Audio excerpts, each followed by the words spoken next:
Long after the fall of civilization, the world had become a graveyard.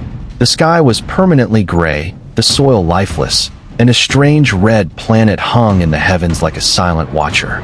Since its arrival, the Earth had changed.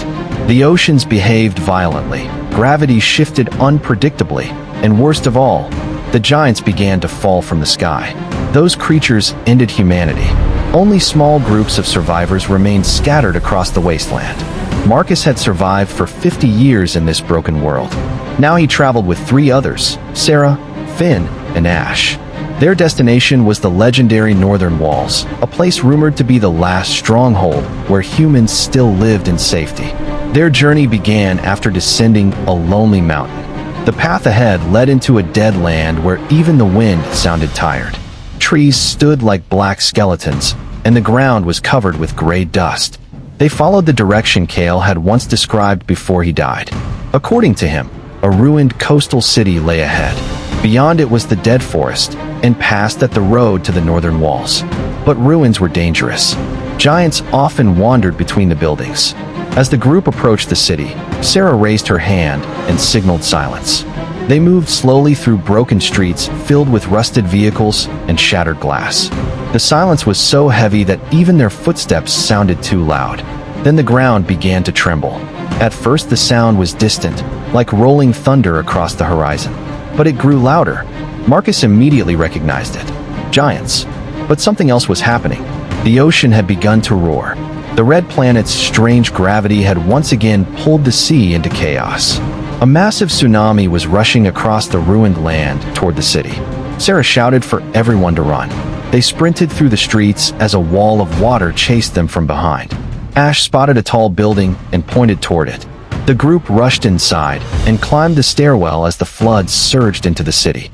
Floor after floor they climbed while the water followed them upward. Marcus struggled to keep pace, his age catching up with him, but the others refused to leave him behind. Finally, they reached the rooftop just as the flood swallowed the lower floors. From the top of the building, they watched the devastation unfold. The entire city disappeared beneath the water. But the horror was not over. Something enormous rose from the flood. A colossal fallen giant, 80 meters tall, walked slowly through the water between the buildings. Its deep moans echoed across the ruins. The survivors froze in silence, barely breathing. Fortunately, the creature moved past them without noticing their presence. Night soon fell. Cold winds swept across the rooftop, and the survivors searched the building for anything that could burn. They gathered broken furniture and started a small fire. As the others slept, Marcus stayed awake staring into the flames. He remembered the world before the giants came. He remembered his wife, his son, his old village, all gone. For a moment, he wondered why he had survived so long when so many others had not. Then he looked at the 3 young survivors sleeping nearby. Perhaps survival was not about the past anymore. Perhaps it was about making sure someone had a future. Morning arrived quietly. The floodwaters had begun to recede, leaving the ruined city even more devastated than before. While searching the streets for food, the group discovered something unexpected. A large sea fish had been trapped inside a hole in the pavement when the tsunami retreated. After a difficult struggle, they managed to pull it out. It was the first real meal they had seen in weeks. After eating, they continued their journey in search of fresh water. Hours later, they found higher ground where the tsunami had not reached. There they discovered the remains of an old camp and recovered 2 metal canteens that were still usable. Soon they heard the sound of flowing water. A stream. Fresh drinking water. Hope pushed them forward again. But danger never stayed far away. A terrifying roar suddenly exploded from the forest ahead. A smaller type of fallen had entered the area. These creatures were faster and more aggressive than the colossal giants. The group moved carefully away from its territory until they found temporary shelter inside an abandoned railway tunnel. Inside the tunnel, they noticed something disturbing. Large tracks left behind by a giant creature that had passed through only a few days earlier. The next morning, they resumed their journey along the railway line. Suddenly, the ground began shaking again. Boom, boom, boom. A herd of giants was approaching.